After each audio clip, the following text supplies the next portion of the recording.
programa Educação Financeira hoje tem o propósito de transportar a sua vida para uma vida financeira melhor, com saúde financeira, com equilíbrio. E é com muita alegria que eu trago hoje aqui o nosso convidado, Markson. Markson, seja muito bem-vindo. Olá, eu que agradeço. Para mim é um prazer estar aqui com você, falando de coisa boa. Ótimo. Você que não conhece, olha só, Markson é casado com a Cláudia há 35 anos, pai da duas filhas, né, a Renata e a Natália, ambas casadas. O Markson e a Cláudia são avós, tem 3 netas. Nasceu em São Paulo, mudou-se para Curitiba, já tem 35 anos. Trabalhou com transporte de cargas, criou a Cargolift em 1994. Nós vamos falar sobre esse assunto. E foi com apenas $35 mil que começou uma empresa, hein, gente? Prosperou com princípios de educação financeira e fidelidade a Deus. A Cargolift tem 13 filiais no Brasil e aproximadamente 1.000 colaboradores. Está entre as 100 maiores SAs do Paraná e a 27ª do Brasil, entre as maiores e melhores do segmento de logística e transporte. O grupo Cargolift é composto por 6 empresas na área de logística, imóveis, tecnologia, além do Instituto Novas Histórias, que eu também estou curioso para saber como funciona. Estudou contabilidade e administração de empresas, é piloto de competição automobilística, membro do Conselho Superior da Associação Nacional de Transporte de Cargas e Logística, diretor da FETranspar, é diácono aqui na PIB e é muito atuante em projetos para o crescimento do Reino de Deus. Markson, mais uma vez, seja bem-vindo. Muito obrigado. Markson, a gente fala aqui de educação financeira para as pessoas. E a gente não teve educação financeira nas escolas. Muitos pais não conseguiram transmitir educação financeira. O propósito do programa é sempre a gente trazer algo relacionado ao dia a dia da pessoa, mas que ela possa capturar o que já acontece de bom. Por exemplo, uma empresa, né? Uma empresa, ela tem o seu controle. Ela cuida das suas finanças. Por quê? Porque você não pode gastar mais do que você ganha. Simples assim.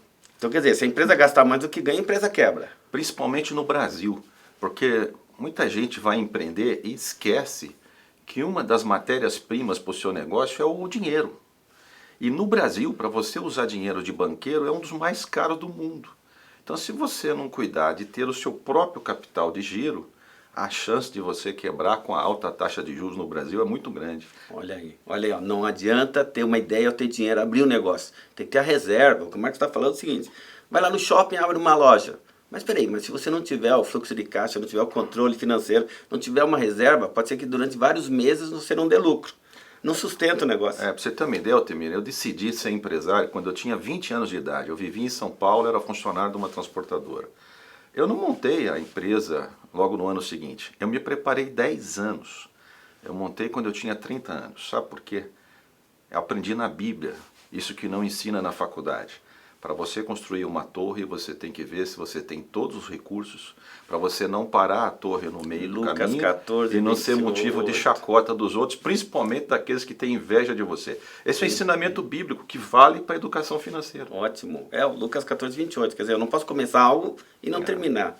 Parabéns. Essa é a pergunta que eu ia fazer, Marcos. Porque olha só, começar um negócio em 1994 era um sonho ou era teimosia?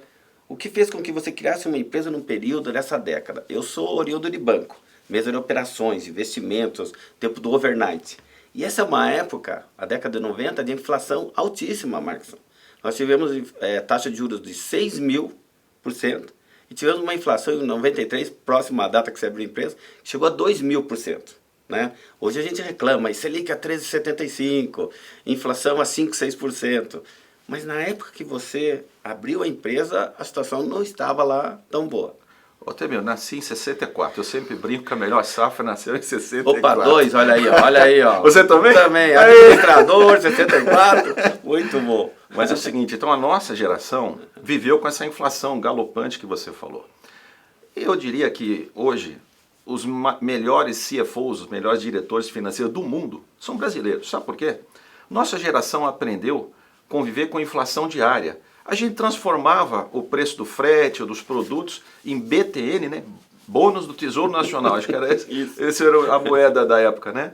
E mudava o valor todo dia, a gente aplicava o dinheiro de noite e resgatava de manhã. Então qual é o problema da gente administrar uma inflação aí no país? A gente sabe, isso não é um desespero, é simples, é só a gente cuidar. dos recursos. Uhum. Então, daí assim, naquele momento, pensa bem, gente, você tem lá uma certa condição e vai montar um negócio num momento de crise. Eu brinquei aqui na pergunta, eu sei que não é teimosia, tanto é que o Marcos já respondeu, ele planejou 10 anos. Marcos, então é o seguinte, quando você planejou, daí você abriu o negócio. Eu abri com 35 mil reais, que à época era 35 mil dólares. Tá. Mas olha o cuidado que eu tive. Eu comprei o primeiro caminhão por 27 mil reais. E eu guardei uma grana dos 35 mil que eu tinha para o capital de giro. Isso é o mais importante quando você vai empreender o seu próprio negócio. Eu sempre trabalhei, a empresa vai fazer 29 anos agora em agosto. Sempre trabalhei com capital de giro próprio, eu nunca dependi de banqueiro. Então, banco, gente, desculpa aí o pessoal do mercado financeiro, você que é desse mercado, mas no Brasil, ele te dá o guarda-chuva no dia de sol. Então, quando o banqueiro está emprestando, você tem que ter dinheiro para emprestar também. Inclusive, eu nunca imaginava que eu ia ser um banqueiro. Hoje eu tenho uma financeira no grupo, chama-se Pay Cargo. Ah, que bacana, bom. Olha, o que a gente aprende aqui, o Marcos está dizendo o seguinte, ele tinha lá 35 mil, não gastou todo o dinheiro, investiu onde ele deveria investir no seu caminhão e teve uma reserva. A pessoa física é a mesma coisa, se a pessoa ganha 5 mil de salário, ela não deve gastar 5.500 ou 6, ela deve gastar menos do que 5 mil. Tem que formar reserva. Ô, Temir, tem uma coisa, sempre que eu dou palestras por aí, o pessoal vem pedir oração, olha, eu comecei o negócio, mas não está indo, ora por mim, etc. Mas o erro está na pessoa. Sabe qual é o principal erro que o pequeno empreendedor comete? Ele mistura o dinheiro dele, da pessoa física, com o dinheiro da empresa. Então não importa se você vai montar uma coisa muito pequenininha, uma manicure, uma pedicure, tem a sua MEI, crie a conta bancária da sua empresa, não misture o dinheiro da empresa com o seu pessoal. Você é o primeiro funcionário dessa empresa, então todo mês, lá no dia 5, você tem que retirar o teu salário, que a gente chama de prolabore, da empresa, coloca na sua conta pessoal e leve seu padrão de vida de acordo com o teu salário, não de acordo com o caixa da empresa. É aí que muita gente quebra. Esse é um ensinamento básico para dar certo. Porque a pessoa mistura o caixa, que é o dinheiro da empresa, com o bolso, que é o dinheiro da família. Pronto. Se tirar toda hora dinheiro da família, consegue quebrar os dois, né? Claro. Que vai quebrar a empresa e vai quebrar o seu negócio, né? O que o Marcos está dizendo é exatamente isso. Gente, a Bíblia é repleta de versículos. Jesus falou pelo menos 16 parábolas sobre dinheiro, sobre finanças. Então tem muito que aprender de conteúdo bíblico, né? Para você gerir melhor as suas finanças. Marcos, eu tenho uma outra dúvida. Olha só, dirigir um caminhão, ou dirigir uma grande empresa como a sua, ou dirigir como piloto de carro de corrida. É tudo igual? É a mesma coisa? Tudo igual, tudo é desafio. É a mesma coisa. É a mesma coisa. Mas o mais importante é quando você dirige o seu próprio negócio, o que eu aconselho todo mundo a fazer, desde que eu montei a empresa, ela é uma empresa dizimista. Eu dedico, de todas as empresas do grupo, 12% do LAIR. LAIR, gente, quer dizer lucro antes do imposto de renda. Eu dedico a investir no reino de Deus. É por isso que existe o Instituto Novas Histórias, que tem transformado a vida de pessoas. É com esse recurso que a gente investe no reino de Deus. Então eu creio que Deus nos abençoa, não é tanto pela nossa competência técnica, é porque a missão que nós temos no nosso negócio, ela agrada a Deus. Então, Deus falou assim, dai a Deus o que é de Deus e a César o que é de César. César simbolizava os impostos. Então, gente, para quem é contabilista como eu, como você, qual é a base de cálculo? O LAIR, lucro antes do imposto de renda, porque dai a Deus o que é de Deus e a César o que é de César. Inclusive, recentemente fizemos declaração de imposto de renda no Brasil e pagamos bastante. Infelizmente, o governo não está usando bem nosso dinheiro, mas nós temos que fazer a nossa parte, lutar para ser bem investido. Isso. Então, olha só, ser honesto, né, em tudo que você faz. Emitir nota fiscal, pagar bem os seus colaboradores, ter uma gestão financeira dentro de casa, ser um gestor financeiro como um mordomo fiel na igreja e também nos negócios. Ou seja, é tudo a mesma coisa, né? Eu não posso ser uma pessoa na igreja, uma pessoa na empresa. Não. Inclusive, eu convido vocês que estão nos assistindo para aderirem uma campanha que eu sou sponsor no Brasil. No mundo ela chama-se Unashamedly Ethical, nasceu na África do Sul. Aqui no Brasil é www.corajosamenteeticos.com.br. É simples, lá você vai assumir compromisso com você e com Deus de levar uma vida correta. Não vai vender um um imóvel e pedir a escritura por metade do valor para fugir do imposto de renda, não vai vender sem nota fiscal, não vai lesar aquele mais humilde que às vezes não tem a mesma capacidade de negociação que a gente tem. Deus falou para a gente cuidar dos mais humildes, são princípios bíblicos. Então o segredo para você prosperar está na Bíblia. E sabe quem eu me espelho na Bíblia? No maior empreendedor de todos os tempos, Salomão. Salomão não pediu a Deus dinheiro, ele pediu sabedoria. E Deus deu a ele sabedoria. Inclusive eu fiz um estudo esses dias. Especialistas dizem que a fortuna de Salomão, que viveu lá 700 anos antes de Cristo, atualizada para os dias de hoje, seria no mínimo 4 vezes a fortuna do homem mais rico do mundo hoje. E Salomão deu um dos maiores dízimos.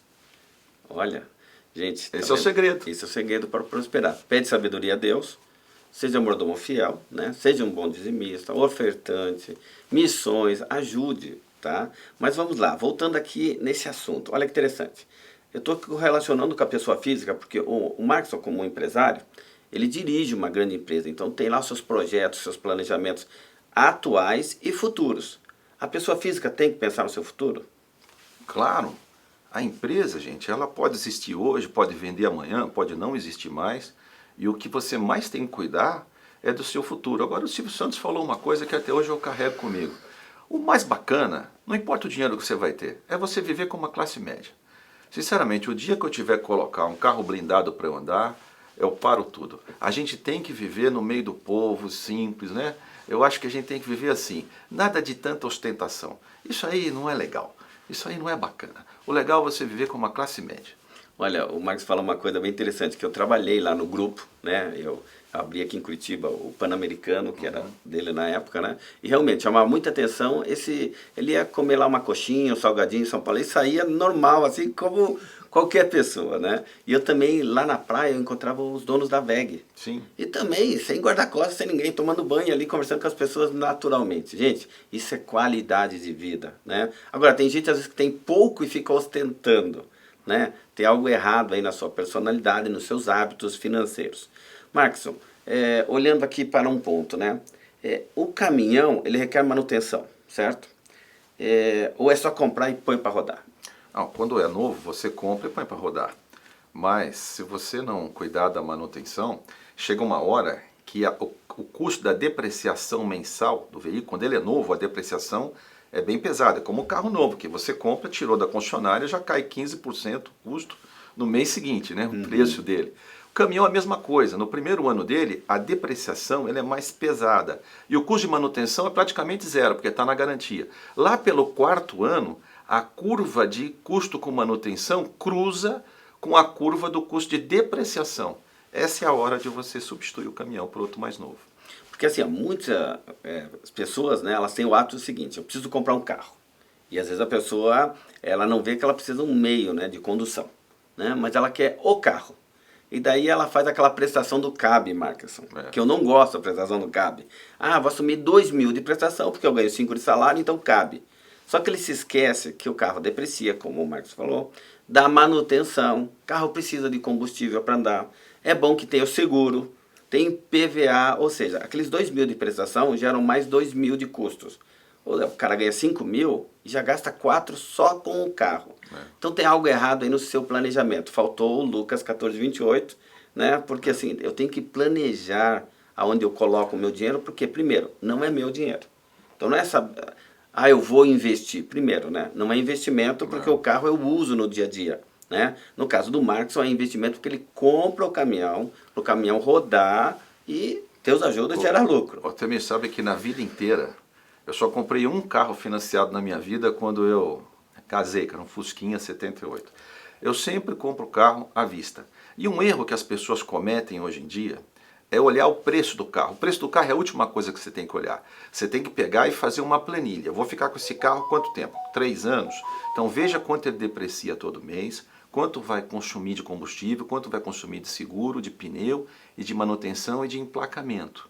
O que importa é quanto te custa por mês, não é o valor do carro. Às vezes é melhor você pagar mais caro num carro, mas ele é um carro que faz, por exemplo, 16 km por litro. E tem outra. Tem hora, depende, se você roda aí menos de 2.000 km mês, não compensa ter carro hoje em dia. É melhor andar de motorista particular o tempo inteiro. Ou seja, com o Uber. Você não vai gastar com estacionamento, nem multa de trânsito, nem etc. Então muita gente tem um status besta, porque o vizinho tem e quer ter também. É aí que quebra. Uhum. Não sabe como gerenciar as finanças, tem às vezes 2, 3 carros, não precisava de um, né? E está gastando o dinheiro de forma errada. Ou fala assim, não gaste o seu dinheiro naquilo que não é pão. Nós já voltamos. Assistam os nossos patrocinadores, nos acompanhem nas redes sociais. A entrevista está muito boa e nós estamos falando de transporte, logística, mas também do reino de Deus, para que a gente seja um mordomo fiel, inclusive das finanças.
Voltamos, programa Educação Financeira.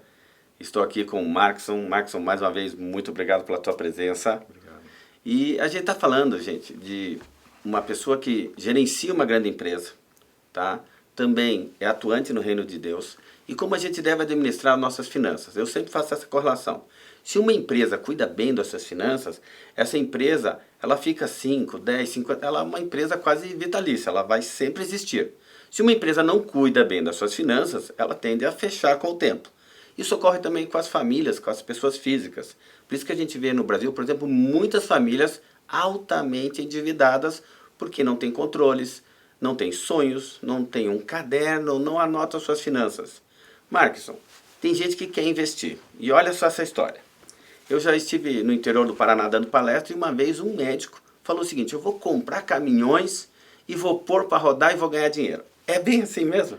É um erro que muita gente comete. Seria a mesma coisa que eu, sou administrador de empresa, que entendo de logística, resolver fazer cirurgia obstetra. Vai dar problema. Tá certo, porque olha, eu me lembro, essa pessoa, acho que ela caiu no conto do vigário. Alguém precisava vender os caminhões e conseguiu vender esses caminhões. Então não é bem assim você investir naquilo que você não sabe. O Markson começou a entrevista explicando, ele demorou 10 anos projetando o seu negócio para daí ele abrir o seu negócio e trabalhar como trabalha hoje, né? Muito bem, gente, muito cuidado quando te apresentam investimentos. A gente deu esse exemplo do caminhão, mas tem exemplo de criptomoedas, tem muita coisa. E olha, eu recomendo a todo cristão, não fique imaginando que você vai ganhar muito dinheiro. Porque daí é o seguinte, o teu coração está em outro lugar. Então quando você quer uma rentabilidade muito alta, cuidado porque isso é golpe. Tem muito golpe no mercado, né, Marcos? Ó, Temer, eu sempre digo o seguinte. Primeiro, não invista em coisas que é especulação. Isso não agrada a Deus. O dinheiro tem que ser fruto do nosso trabalho. Então ganhar com valorização cambial, investir no dólar, criptomoeda, isso é uma coisa do demônio. Isso aí é um risco desgraçado e não vai gerar nenhum emprego na outra ponta. Então eu só invisto aonde gera emprego e renda na ponta. E tem uma dica muito importante, Altemir. Quando eu tinha 20 anos, eu investia em coisas mais arriscadas. Depois, com 30 anos, eu já fiquei mais contido. Com 40, um pouco mais. Agora eu estou com 59. Então, se você já está mais velho, você tem que lembrar o seguinte, se você quebrar, você leva 10 anos para voltar naquela posição que você estava. Se você tem 60 anos, você vai estar com 70. Você não tem o mesmo pique de 30 anos. Então, o que eu aconselho para as pessoas que querem mais estabilidade, já estão com mais idade, invista em imóveis, não tem liquidez, mas você tem uma certa garantia, entra governo, sai governo, aquilo sempre tem o seu valor, certo? E o caminhão, gente, como qualquer coisa, é um risco. Só invista em caminhões se você entende do negócio. Se você não entende, não entre nele. Um grande erro que as pessoas cometem é porque enxerga o tamanho de um faturamento, um caminhão com carreta, de repente fatura 50 mil reais por mês, e o cara se ilude com aquilo. No primeiro mês, sobra dinheiro no caixa, mas o dinheiro tem que ser para você repor o caminhão. Aí se você trabalha 2 anos e o caminhão é roubado ou tem um sinistro, acabou a tua vida. Então, só invista aonde você entende. Se você entende salão de beleza, invista em salão de beleza. Se você entende caminhão, em caminhão. E de acordo com a sua idade, você analise o risco do negócio que você vai investir. Tem coisa que tem muito menos risco, dá menos lucro, mas tem menos risco. Vale a pena. Sim. Até aproveitando a sua resposta, Marcos, olha só, um caminhoneiro, profissional liberal, e a gente já falou um pouco na primeira parte do programa, né? Ele tem que separar muito bem o que é despesa da pessoa jurídica ou da MEI e o que é despesa da pessoa física. Claro, ele não pode misturar, senão dá problema. É porque assim, você falou, eu ganho 50 mil. Não, você não ganha. Você fatura. Você fatura. É. E tem outra, olha, muita gente hoje pensa que ter um caminhão é um bom negócio. O motorista que é dono de um caminhão, vamos pegar um caminhão de 4 anos de uso, que ele vai pagar aí uns 400 mil reais, mais 100 mil da carreta, dá 500 mil reais. Um caminhão novo, com carreta e tudo, passa de 1 milhão de reais. Então vamos pegar lá um motorista autônomo que dedicou 20, 30 anos da sua vida trabalhando numa empresa, pegou a indenização e resolveu comprar um caminhão financiado, né? Isso tem riscos. Ele vai conseguir tirar do caminhão, como salário dele, uns 5 mil reais por mês. Se ele trabalhar de funcionário na Cargolift, que eu só pago o salário em carteira guiando um bitrem, ele vai faturar aí uns 9 mil reais por mês de remuneração, menos os impostos, o desconto, vai sobrar na conta dele líquido uns 6, 7 mil reais. Mais o plano de saúde a 1.000 extensivo à família, não tem risco, tem segurança. Às vezes é muito melhor, é apaixonado por caminhão, trabalho de funcionário de uma boa empresa que vai te dar um caminhão bom, do que querer ter o seu próprio caminhão. Isso que eu estou falando é contra até a minha própria empresa, que eu quero é que as pessoas comprem caminhão e vão agregar na Cargolift. Mas aqui nós estamos ensinando educação financeira para você prosperar. Não caia no conto do vigário. É isso mesmo, Marcos, porque olha só, tem muita gente que acha que vira empresário.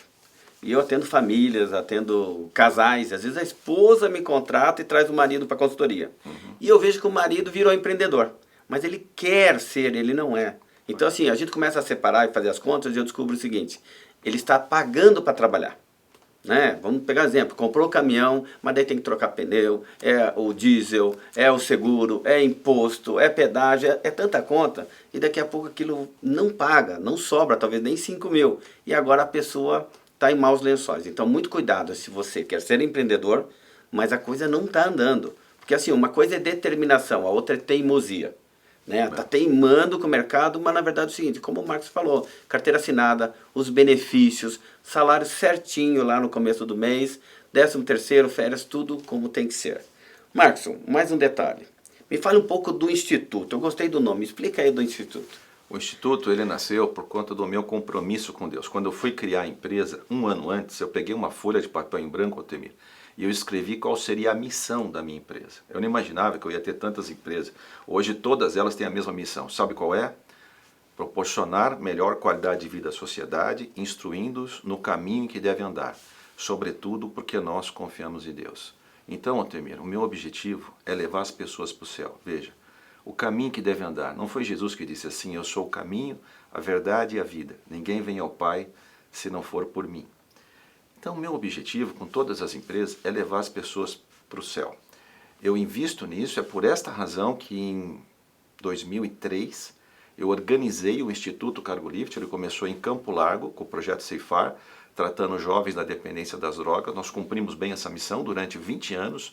Nós tratamos mais de 2.000 jovens, 64% deles completamente livres das drogas. E agora, esse ano, eu me reuni com a minha família e entendemos que a nossa missão já estava cumprida nessa área, até porque a PIB Curitiba, da onde somos membros aqui em Curitiba, criou a Cristolândia, inclusive com a metodologia utilizada no projeto Ceifar, que o pastor Pascoal ajudou a construir, inclusive, e com o mesmo recurso financeiro, agora nós vamos inaugurar em 1º de fevereiro de 24 o projeto Conexão Campo Largo. Nós vamos atender crianças e adolescentes no contraturno escolar, como nós já fazemos lá no sertão da Bahia há 2 anos com o projeto Conexão Sertão.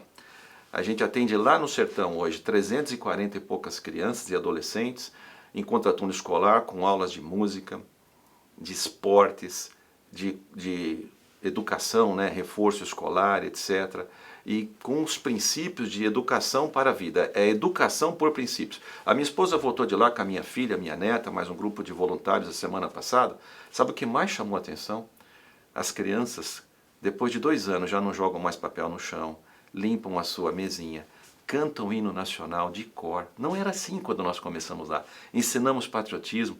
Então é isso que o Instituto Novas Histórias faz.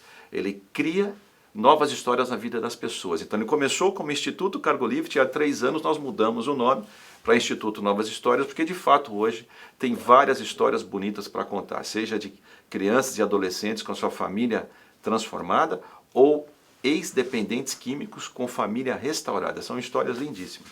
Gente, ó, o Marcos está dando um grande exemplo aqui. Que eu encontro muitas pessoas que falam o seguinte: olha, eu quero ajudar, mas eu vou ajudar quando eu tiver muito dinheiro. Eu vou ajudar quando... Eu falo, você não vai ajudar. Se você não é um mordomo fiel no pouco, não vai ser no muito. Então é o seguinte, se você pode ajudar agora, ajude agora. Talvez ajudando o instituto, ajudando um missionário. Depois nós vamos colocar aqui no intervalo, nas propagandas, vocês vão ver como você pode ajudar missões, ajudar a igreja. Ou seja, o que o Marcos traz com o Instituto, né, Novas Histórias, que nome fantástico, é que como o cristão deve ser. O cristão não pode ser um lago. E eu já falei em programas anteriores. O lago, ele retém a água. A gente é um rio. A gente tem que fluir. Ou seja, você vai ganhar dinheiro, mas esse dinheiro ele tem que continuar. Ele tem que gerar novas histórias. E eu também tenho uma coisa muito importante dentro das igrejas, inclusive. Tem muita gente que faz pelo social, faz pelo próximo, mas quer postar na rede social, quer a glória para si. Nós não precisamos aparecer. É Deus, é Jesus que tem que brilhar. Eu fico feliz por ser o idealizador.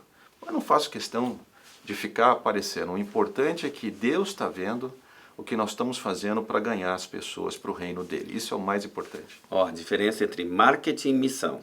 Tem muita gente que faz o marketing, né? Seu marketing pessoal, eu ajudo aqui, eu ajudo ali.